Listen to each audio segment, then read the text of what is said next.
How's it going, everyone? Coco Mojo here, back with another weekly vault video. We got another weekly no lever 20 completed and got a couple of I think 18 slots as well to fill out the other slots in the vault.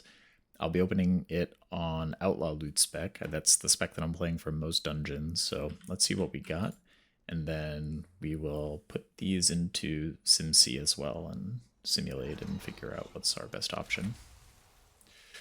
Okay. This is actually a very good ring. Very, very good ring. Oh, crit mastery avoidance boots though? Holy. These are fine bracers as well. I'm actually going to be crafting the engineering bracers though for B-res, so I will not be taking these. I'm gonna need to sim this. This is tough because this is a bis ring, and these boots are quite good. It's a pretty big eye level upgrade over what I have, and it's a lot of agi, and the avoidance as well. This is a tough one. Okay, let me drop these into SimC. Someone in my last video told me that if you run SimC with the vault open, you just get all the vault options there, which is pretty sick. Let me get raid bots open. Let's get this. We'll do... actually, I don't know how this works. It might be Top Gear. Yeah, let me see how this works.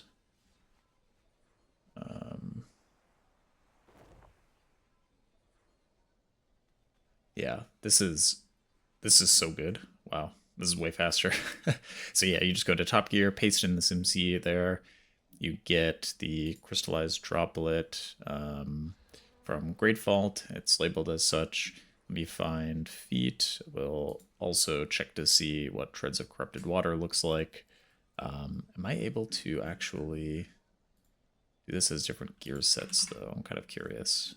This is turning into a okay. All right, so that's fine. It doesn't show up in gear sets. What I normally like to do is just simulate all of the items individually and then figure out which one, is the biggest upgrade. I guess this will do all of the different combinations though, 3 different combinations. So that's fine. Right, and then let's find the enchants.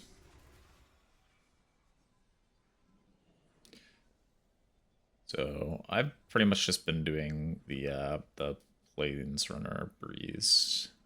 I like speed. I feel like that's very good. And then we'll do 82 verse for the rings. And then last but not least, we're on D-Slice. That's really all I care about. And then I'm going to be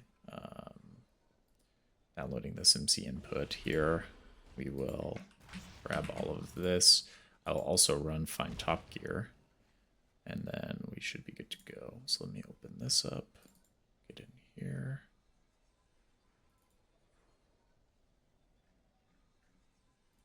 Simulation craft.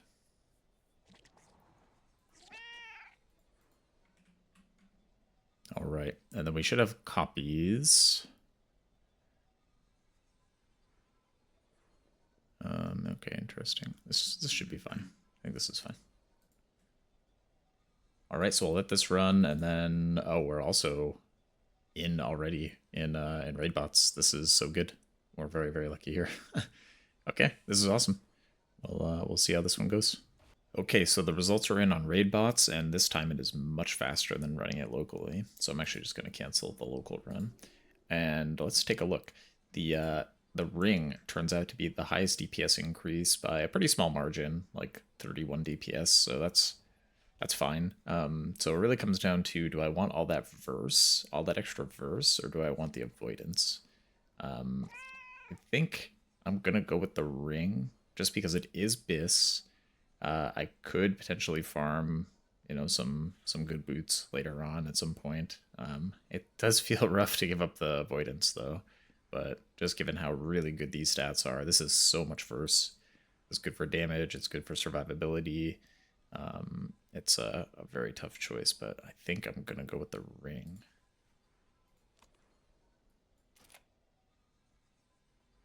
All right, and we get a 19 key out of this as well, so that's cool.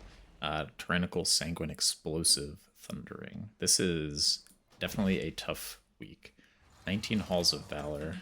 Okay, so like the tricky thing about this week is going to be that you're going to want to pull big because it's tyrannical and you want to save time on trash, but all the mobs are going to be spawning explosives.